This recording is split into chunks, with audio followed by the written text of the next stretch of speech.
good, YouTube? This your boy, Coach Dante in the building, man. Please comment, like, and subscribe on this video.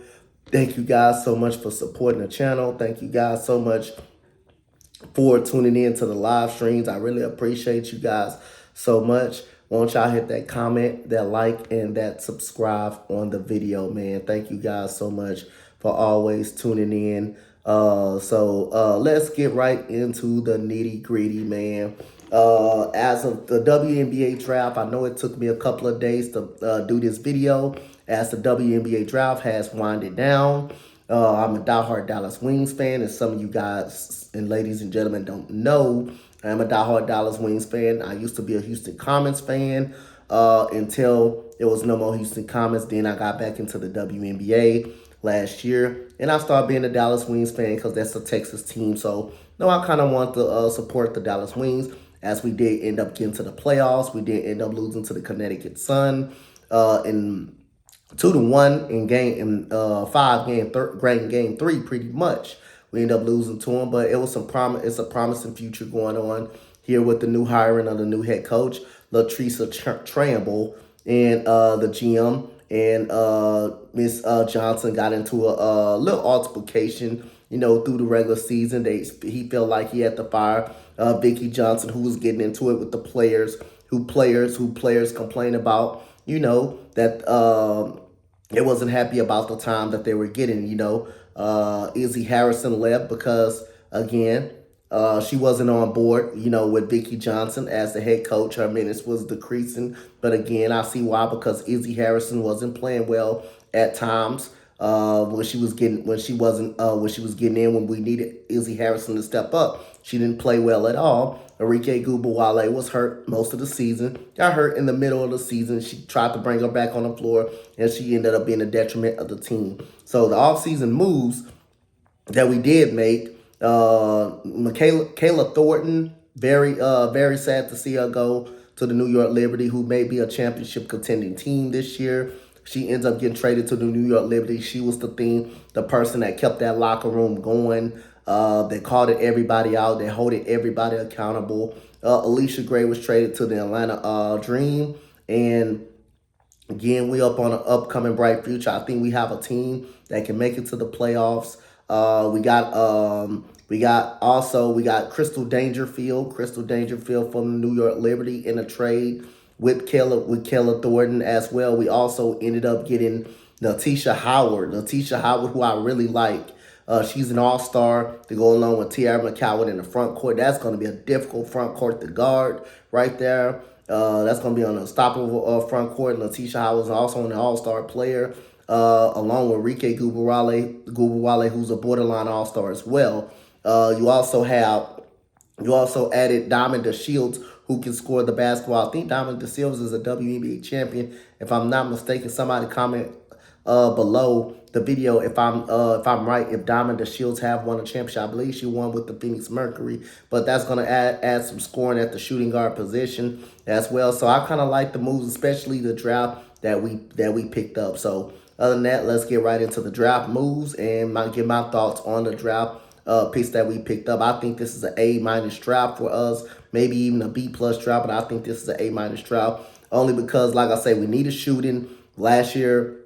Outside of Alicia Gray and Marina Mabry, we really didn't have shooting. We really didn't have that much depth on the bench at all. It's like we didn't play the bench enough. We just only played Sato Steen, who's really good too. She's a really good player if she can stay on the floor. So Sato Steen definitely is in the rotation. She definitely can be a borderline starter, but that's either near her or there. But we did need a shooting. It showed it in last year, where we didn't have consistent enough shooting. When teams would double Tiara McCowan, we had nobody to really make them pay. Kayla Thornton was okay. She wasn't really that much of a three-point threat, three-point shooter. Arike Gubawale, as good as she is, she was inefficient from the field from night to night. Ty Harris was on. When she was on, but she didn't shoot that much. Veronica Burton was okay, but she wasn't really a great shooter. So we added nothing but shooters in the draft, and I really like Coach Tramble Really like what they did in the draft. Coach Tramble got some shooting. They wanted shooting, and it's going to be hard to double Tiara McCowan or Natisha Howard now that they got Howard that can provide instant offense, and that's, like I say, a borderline, an all-star type of player. That's going to take a lot of pressure off McCowan and Enrique Gubuale now that you got someone that you can throw the ball into the post with. So let's go over the draftees that we drafted. This A- draft that I gave out for us. Y'all let me know if y'all disagree in the comment section. Is this an A draft? What grade would you give the Dallas Wings for the draft? So the third overall pick, we got Maddie Siegrist. My closest friend, key favorite player, Maddie Siegrist out of Villanova. Maddie Siegrist, someone that can score the basketball at a high rate, really good scorer. Averaged 29 points per game for Maddie Siegrist. She is 6'1". Maddie Siegrist is 6'1" guard. She's the all-time leading scorer of Villanova basketball. She's the Big East all-time leading scorer. As of well, she's a four-time all Big East team selection.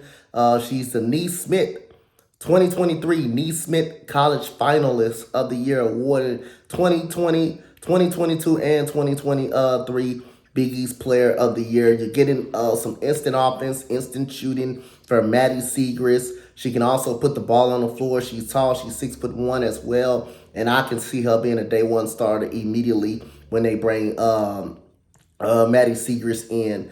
And so we go to pick number 2. We go to pick number we proposed to trade. We did propose to trade. We end up getting Stephanie Sorens. Stephanie Sorens, she won't be playing this year. She won't be playing this year because of the ACL injury she had. She played with another one of her teammates that we're gonna talk about soon that we have picked up. She was the 4th overall pick by the Washington Mystics. I believe we end up trading for average 14 points per game, 9 rebounds, shoot 54% from the field, great from the floor in 13 games from Iowa State. She had recorded 8 double-doubles in 13 games. She was the 2020-2022 D1 Player of the Year, Stephanie Sorens. She is from Brazil. She's a Brazilian. She had also became the 6th player in Iowa State history, to have 28 rebounds in a game. That's pretty crazy. So the upside is really there for Stephanie Sorens. So she's not going to play this year. She's going to be out because she tore her ACL. She only played 13 games. So again, Stephanie Sorens, another good pickup for the Dallas Wings, even though she's going to be out for this year, but that's a really solid pickup for the my Dallas Wings, overall Dallas Wings. So we're going to get into the next contested. We're gonna have Lou Lopez Sanashaw, who we picked up with the 5th overall pick. I'm really high on Lou Lopez Sanashaw. I like Lou Lopez Sanashaw. Another 6'1" guard for Lou Lopez Sanashaw. Averaged 16 points per game for the UConn Huskies. I think she played for Princeton for the last 4 years before Fairfield. It was Fairfield, I believe. Fairfield or Princeton, one of those, before coming to UConn. UConn to play basketball, her final season, 5th overall pick. 2023 Big East selection. Shoots 44% from behind the arc at elite rate. She was elite from behind the arc at 44%. Average 15 points per game, 15.5 points per game. Okay. And scored double figures in all but the first 5 games of 2022-2023. She was named the 2021 Retro Atlantic Player of the Year, the MAC Conference Player of the Year for Lou Lopez Sanashaw, another person that you can possibly see started in the backcourt. Like I said, I'm not a big fan of the backcourt that we really had. And plus, you getting an elite shooter in Lou Lopez Sanashaw as well. So another shooter that can shoot from deep. Maddie Siegrist shoots it also at 36% from the 3-point line. Stephanie Sorensen can also stretch the floor and shoot the basketball as well. So this is another good move, another possibility of a point guard starting in the backcourt, coming out and getting you some elite shooting as well. If she don't start, she's definitely a rotational piece. She's definitely a rotational piece at the 5th overall pick. But also possibly you have Maddie Siegrist and Lou Lopez Seneschal as your two starters, in the backcourt. I wouldn't be mine if you see the backcourt of Lou Lopez Seneschal, Maddie you have Arike Gubarale, Maddie Siegrist, Tierra McCowan, and Natisha Howard. You have Saddlestein coming off the bench. You have Diamond the Shields coming off the bench. Crystal Dangerfield. However, Tramble wants to use the rotations,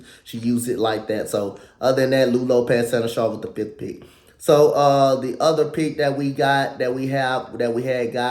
I think it's the 11th overall pick. 11th overall pick is Abby Myers from Maryland. If y'all don't know Abby Myers from Maryland, the team went to the Sweet. The team went to the I believe the League 8 Maryland before falling to the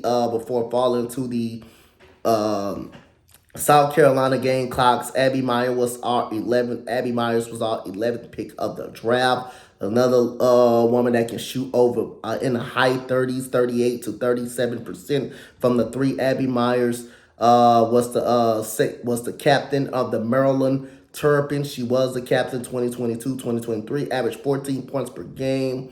Recorded double digit figures in 28 out of 35 games. 2023's Big Ten second team. She also played in the Ivy League Player of the Year. That's Princeton. She played at Princeton before coming to Maryland. So Abby Myers is another shooter, another great pickup, 6'1", who can pretty much be in a rotation for the Dallas Wings. So like this move for the Dallas Wings. So another player that we did get in the WNBA draft, we talking about Stephanie Soren's teammate, Ashley Jones. Ashley Jones, very good underrated player. Got her in the second round.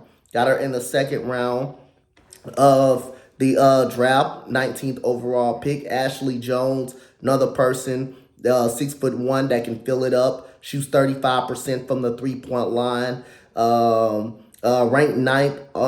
She's ranked ninth all time in NCAA women's basketball in career points. 3-time Cheryl Miller Award winner with the top forward in the nation. Unanimous All Big 12 and unanimous All Big 12 2020, 2021, and 2022.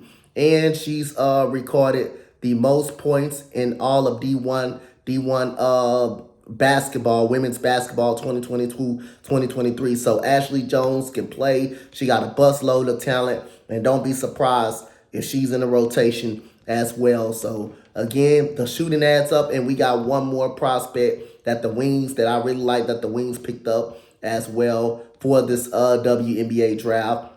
I'm telling you, this is an A- draft, man, or a B+ draft, man. I really like this draft that we got. Very underrated players that we got. Gonna go through this again, see who we got.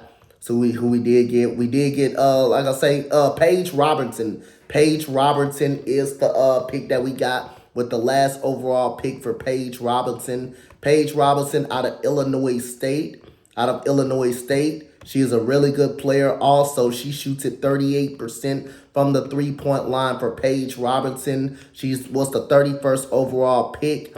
Started in 32 to 33 games. Averaged 18 points, 4 rebounds, 3 assists. The 2021 D2 Player of the Year. Two times NCAA D2 American All-American. And she's also the 2023 NBC Player of the Year, 2023 Newcomer of the Year in Paige Robinson, someone that can shoot the basketball, and she shoots it also at a high clip at 38%. So all of these ladies that we got in the draft can shoot for a high average from 3. They can also put the ball on the floor. They also is over 6 foot as well. So I'm really impressed with the way my Dallas Wings had drafted this year. Y'all let me know, man, in the comment section. Comment, like, and subscribe. Let me know, man. What do you guys like about the draft? What grade you give my Dallas Wings, man? Like I say, I give it an A minus, possibly a B plus, but I'm gonna stick with the A minus. I really love the shooting that we got. Now you can't double Tiara McCowan. Now you can't double Natisha Howard. I think doubling Tiara McCowan and Enrique Ogubawale, you added, I mean, Diamond DeShields, who can put the ball on the floor, who's underrated for them. Phoenix Mercury also can make a play. And you also get Natisha Howard. That takes a lot of stress and a lot of pressure. And you got the shooters across the floor. Segrist, you got Ashley Jones. I mean, you're going to have Lopez Santashaw, who shoots it at an elite rate coming out of college. You got all of these weapons now that Coach Tramble can play with. So other than that, man, y'all hit that comment, like, and that subscribe on the video, man. Thank you, guys. Much love. I'm out. Peace out, man.